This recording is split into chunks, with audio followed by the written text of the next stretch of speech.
Good morning. Like most of you, I look up to Steve Ford. He's a tall man in my life. So my job is to share with you Tie the Why. Can I do that for you? Now this is all about learning. Probably since you've been here, many of you have learned a lot already. Have you learned a lot this morning? But it's also important that I share with you some of the things that I've been humbled by because I've learned a few things in the last day or two. Can I share those with you? Well, it turns out memory's not so good as you get a little bit older, and 2 days ago I was due to be at a formal event. Had forgotten all about it. Two problems I had. One, I didn't have a tuxedo. Second, I didn't have a vehicle. So my job was to rent a tux and rent a car. I did both. Ready for the first lesson? Cheaper to rent a car than it is a tux. Now this morning I went out to get some exercise. Anybody here get some exercise this morning? Anybody know anybody who's a master dog walker, right? Has about 9 or 10 canines, right, walking about? Well, this master canine instructor must have been inside of Starbucks because there was about 15 dogs lined up and ready to go outside of Starbucks.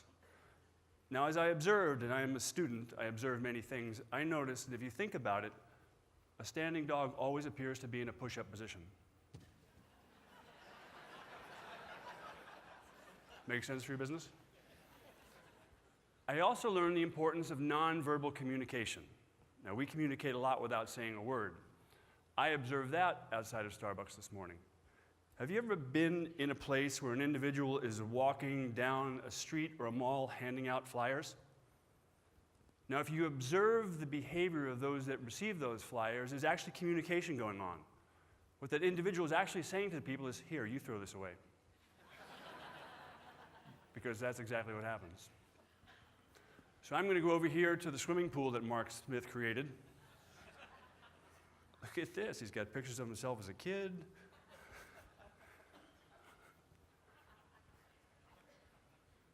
And I'm going to tie the why. So why the why?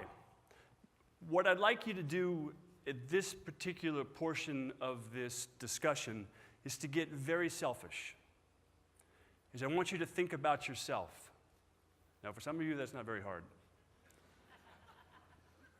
But sincerely, I really want you to do it. Why this is here is because you heard some very powerful language from Mark this morning and some plans from Frank about why you're in business, the things you're going to do. Now, most of you would have taken that in through your life, your lens, your radio station tuned into What's in It For Me radio station, right? Each of you were born with particular gifts. You were given what I would call a life assignment, a purpose for being here. The most powerful organizations I've seen are comprised of individuals who have made sure that the individual, they themselves, understand their purpose, their mission, what their gifts are, what their life assignment is, and find a way to align that with the business why. I call it the alignment of the head and the heart. And when the head and heart comes together, a person is congruent in their walk, in their talk, in their mission. And miracles happen for the individual and for an organization. Can I tell you more? 3 things I want you to be thinking about. One is your gift. Everybody in this room, when you were constructed before you were put in a mothership and shot down to earth, were constructed with specific gifts. Some of you know exactly what they are. Some of you are learning what they are. But you have what I call a life assignment. Second thing I want to talk to you about is priorities, time. There is an illusion that there's going to be plenty of time, that we have a lot of time left, we can always get to something. So this point is about the significance of focus, or the necessity of focus. And the last part is about your profession, what you do, how you amplify your gift, how you play your music, how you express what I'll call your genius. And there are a lot of geniuses in this room. Genius isn't reserved for academia or science. There are genius instructors, genius in sales, genius in IT. And as a matter of fact, the people that put on this event, pure genius. So let's talk about purpose. Purpose is a word that's used quite often, right? There's a purpose for a business, but there's a purpose for your life. Now, it's very rare, I think, in these environments where we have a chance to really self-reflect. We're talking a lot about the business and performance, the things we've got to get done in the places that we work, and that's really, really important. But what's critical at the moment is you, your life assignment. So you get placed on this earth for a particular reason. You're given specific gifts for a particular reason. Now, the thing that's interesting about life is you get the test before you get the lesson plans, right? And you have to figure it out. The opportunity here is to get really, really clear over this next day or two, to be very selfish, to say, you know something, I know what I'm best in the world at. I know what my gifts are, and I know what my assignment is. And my objective here before time expires is to make sure I'm executing to that. Fair? Time goes fast. You never know how much time you have, and this is the place you want to express your values. Live your values. Be fully self-expressed, and put your signature on the soul of the universe through a platform like this. Let's talk about priorities. Somebody said to me not long ago, if you want to know what you're committed to, look at what you have in your life. Now, currently, priorities take place in our language, the words that we use, the conversations and space that we're in, where we put our time, where we put our money, the type of people we assemble in our life. Now, what's interesting in my own personal journey and in the work I do, there seems to be this belief that as masters of the universe, someday we're going to get it all together. If-then statements are, after this happens, right? If we make our numbers, then it'll happen. After school, after graduation, right? After I lose 10 pounds, after we hire the next person, boy, then it's going to happen. And that seldom, if ever, happens. And the key thing about what you're focused on now in your life and your life assignment for this business is don't get it perfect. Get it going. You don't know how much time is in this hourglass. And I'm really going to encourage you to lean into what those priorities are. There's an illusion that there's time. I think all of you would agree that the work you have in your life, whether it's personal or professional, work is infinite. It never ends. That to-do list is never done. But time is finite. I want to share a story. This is my brother Mike. This is Mike in the last couple of years. Now, I grew up in an Irish Catholic family. Any Irish Catholics in here? Any guilty people in here? Any people at the bar late last night? I recognize you're Irish in here. So I can say, now I was born in Brooklyn, New York. Hey, you know what I'm saying? I was born in Brooklyn, right? I sound like Bobby? In that Irish Catholic environment I was brought up in was alcoholic, was depressive, and it was abusive. I don't tell you that to get sympathy or empathy. I tell you that's the platform with which I had to determine my life assignment and use those situations in my life, find a way to transform them into a force for good, as I hope this story will do for you. Now, this is my younger brother. He observed the behaviors of alcoholics and physically abusive parents. Although he wasn't the recipient, he was an observer. And many people who have confronted addictions of alcoholism know that there are many that believe they are functioning alcoholics. And perhaps that exists. I haven't seen it happen yet, and it certainly didn't happen in the case of my brother. So my brother battled this demon for years, but you would never have known it unless you knew him. Class president, he was a guy that was a leader in his business segment. The guy had a ton of women in his life. Of course, his wife wasn't very happy about that at the time. He had the gift of communication, the gift of gab. This guy is a special human being. So I'm talking to Mike and said, look, he thinks I'm his older brother, always trying to coach him, talk about culture and leadership and finding your why. That stuff wasn't important to him. I said, come out to California. He lived in North Carolina for Thanksgiving. This is a year ago. I said, look, let's spend some time. Your God's sons are out here. I have young children. And I'm not going to talk to you about your drinking and about your challenges with your family. I'm not going to try to coach you or advise you. I'm just going to eat turkey dinner with you and watch football. That's it. I'll stack the fridge with beer. He agrees to come. Now, Mike had just turned 50. And the disease had been so debilitating, the stories in his head so debilitating, It became difficult for him even to get on an airplane. Nonetheless, he found his way to the airport, flew across country, and now I had my little children with me. At the time, I had boys of 4 and 6. Yes, I got a late start, but these are some cool cats and probably some of my best teachers. I take him to the airport. We're going to go see Uncle Mike. Uncle Mike comes off the airplane. Uncle Mike has a big white beard, and he's probably 40 or 50 pounds heavier than the last time I had seen him. Visible shake in his hand, stagger in his gait. I'm saying to myself, wow, I don't recognize this man. What happened? I wonder if I'm putting myself or my children in harm's way, but this is my family, right? Love your family, choose your peer group. This is my family. So we get his luggage, we get in the car, and any of you know Orange County, California. We go from Orange County Airport down the coast. Beautiful postcard day before Thanksgiving last year, right? You can see Catalina Island, and we're cruising. And my boys are a little bit intimidated as we're driving, but they get, out of it because they're little kids. And next thing they're talking about Legos and playing the license plate game, right? And just doing fun things as children do. So one thing I will admit here is I'm driving a minivan at the time. But it's not mine, it's my wife's. And Uncle Mike is as close to me now as this podium, right? Little boys are in the back seat. We're catting down and said, hey, we're going to make the best of this Thanksgiving. That's what it's all about. So we cat down the coast, and now we're about 30 minutes into it. We turn inland to go out to where my home is. And Uncle Mike is struggling, drinking some water.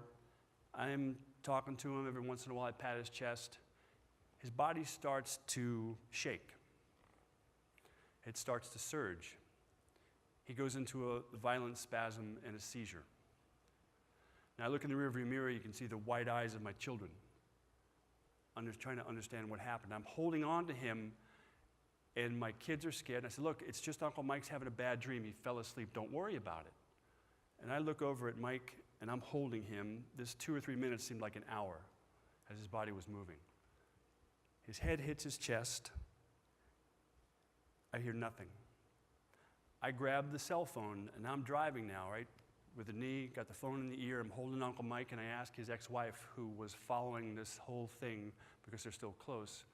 I said, hey, does he sleep these things off? Should I just take him home? What should I do here? She said, can you get a pulse? Now, I can't feel a heartbeat as I'm holding his chest, and I'm thinking, well, maybe I'm reaching in the wrong spot, right? I reach down to his wrist, nothing. She says, get an ambulance. I said, listen, I'll be at the hospital in 5 minutes. I was at it in 3. So you can imagine you pull up in the front of the emergency area, you take 2 little children, you try to peacefully bring them inside of the hospital, right? And there's your brother, unconscious, on the front seat. Go to the desk, they bring out the nurses, then the medics come out, then the doctor's out there, then there's the gurney.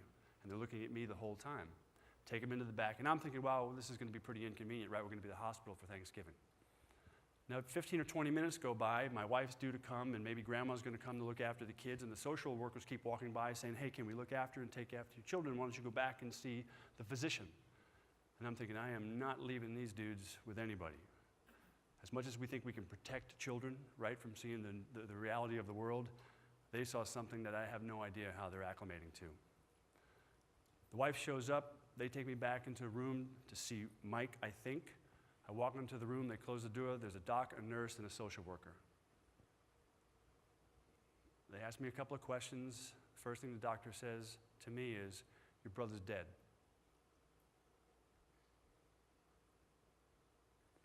It had been an hour since I picked him up at the airport.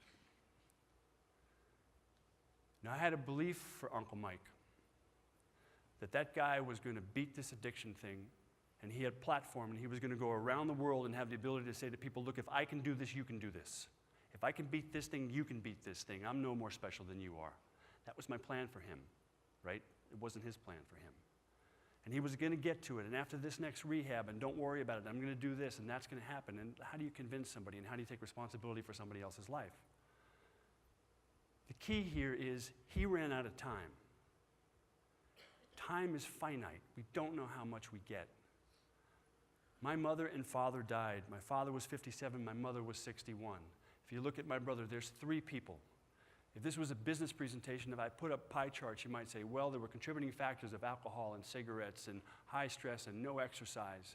I will tell you, for him and my mother and father, 90% of that pie today would be they died with a broken heart, with the music still inside, unable to access the gift or give the gift away or understand the value of the importance of that, or getting caught up in life fulfilling somebody else's dream. You don't know how much time you have. We don't. The key thing is prioritize. Take the time while you're here these next couple days to really think about your why, the focus of your time, and how to leverage this amazing opportunity.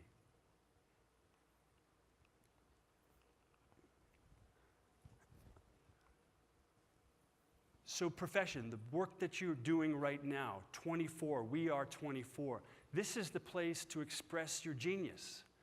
This is when your personal why and your value structure and what's most important to you in the service aspect of making a difference, making a dent in the universe happens. This is the platform. I can tell you with sincerity, I don't know how many places in time that you get this pivotal moment in your life to say, I can align these things and watch out. I'm going to put my signature on the soul of the universe. I'm going to express my gifts, and man, it's going to happen here, and there's no telling what's going to happen. And I'm going to do it now because I don't know how much time I have.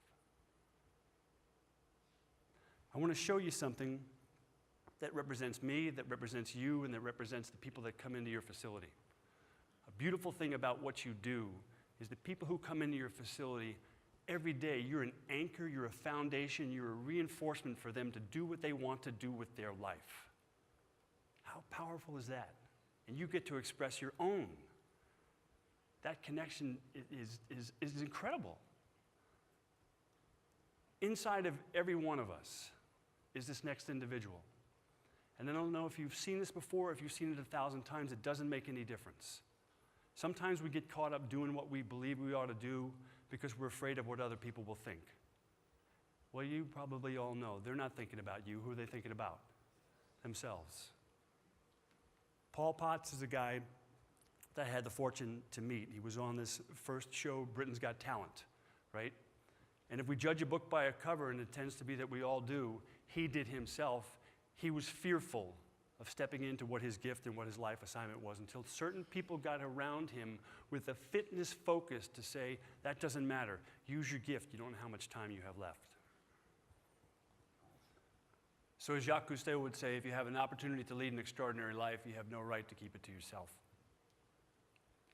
This business has an incredible why, has an incredible sense of direction and inspired leadership, has a platform with which you ought to be proud of how far this business has come. This is an opportunity for you to take a stand for yourself, to be really clear on the purpose, your life assignment, what you've been given, the priorities, how you spend your time and how you align your head and your heart through this profession. Listen, at the moment, the business is a bit challenged, but challenge is where leadership rises. People underestimate the power of this organization. And what I believe you're going to be exposed to over the next couple of days is going to be mind expanding of how the individuals at the top of this company are looking to expand it and grow, to touch those people who come in the door, members who, like me and like you, have a Paul Potts inside of them of something they want to bring outside of themselves, which is part of their life assignment. So I encourage you, or let me say I challenge you, take a stand for yourself, for your life, for your why, as to why you're here. You do not know how much time you have. Nobody does. But there may never be the opportunity in a business like right here at 24 right now for you to amplify that gift, to make a powerful difference, to put your signature on the soul of the universe, and to make people proud the fact that you walked this earth for the period of time that you did. Don't wait. Now's your time. Thank you.